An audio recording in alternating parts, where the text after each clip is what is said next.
Je travaillais, je surtravaillais, j'étais une bête de... j'étais une bête du job, quoi. Et à un moment donné, ben forcément, le corps, il dit stop. Et je ne l'ai pas vu arriver. Et j'ai eu super peur, en fait. Parce que... enfin, moi, on m'a éduqué à pas plier, quand même. Hein. Jamais.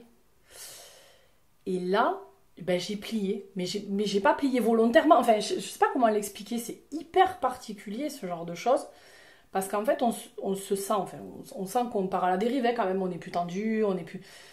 On sent qu'il y a quelque chose qui va pas. Mais bon, des fois, on se dit, oh, je suis un peu énervée, bon, ça va passer. Mais là, ce matin-là, ben, j'aurais oublié ma fille. Ben, déjà, j'ai failli l'oublier à l'école. Donc voilà.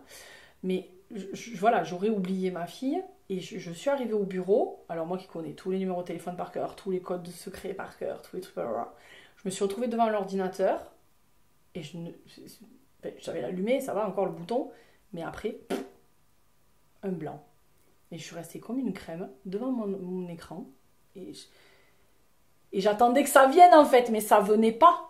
Il n'y avait plus rien qui venait, ni ma date de naissance, ni le machin.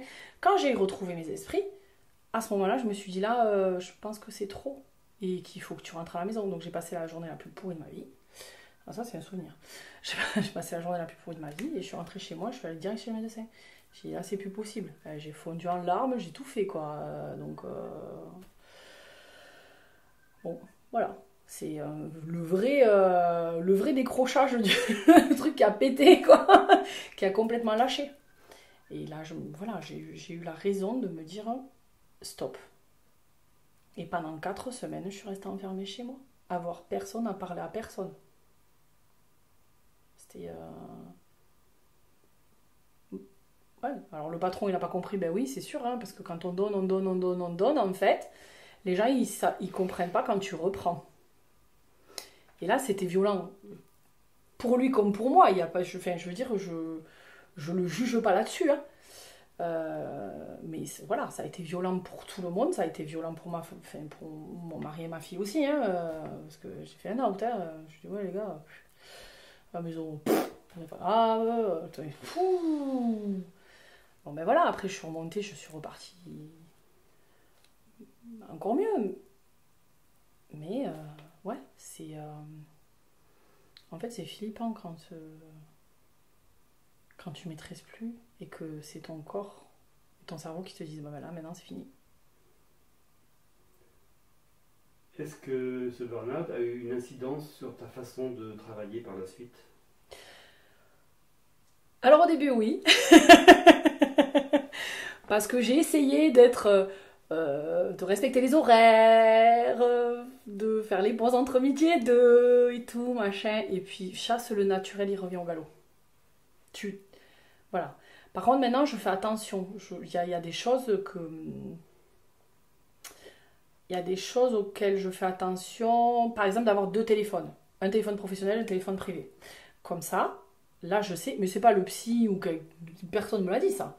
C'est moi qui me suis dit, au moins, comme ça, tu peux le couper. Parce que d'avoir le téléphone pro et le téléphone privé dans la même boîte, eh ben en fait, tu l'éteins jamais. Pour X ou Y raison. T'as peur que quelqu'un t'appelle, qu'il y ait un problème dans ta famille, machin, machin. Mais en fait, c'est un client qui t'appelle un dimanche matin hein, à 3h du matin parce qu'il a mis sa voiture dans un platane et qu'il se souvient plus du numéro de l'assistance. Alors c'est cool. Je veux bien être dans le don de soi, mais quand même à un moment donné, faut calmer le jeu, quoi. Et donc voilà, j'ai fait des petits réglages qui font que quand même j'arrive à gérer un peu le truc. Parce qu'après, je sais pas. Enfin, je veux pas me lancer des fleurs et loin de là, mais je sais pas m'arrêter. Et on me le reproche très souvent d'ailleurs. De pas savoir dire stop. Ça suffit maintenant. Là maintenant c'est mon temps à moi et puis et je le vois, hein, j'écris plus parce que je prends plus le temps pour moi. Mais ça reviendra. Enfin, je suis pleine d'espoir là-dessus. Je me dis qu'un jour, je retrouverai un peu de plénitude et de sérénitude ou de calme. Mais dès que j'aurai mis un peu plus sur les rails mon travail, quoi. c'est tout.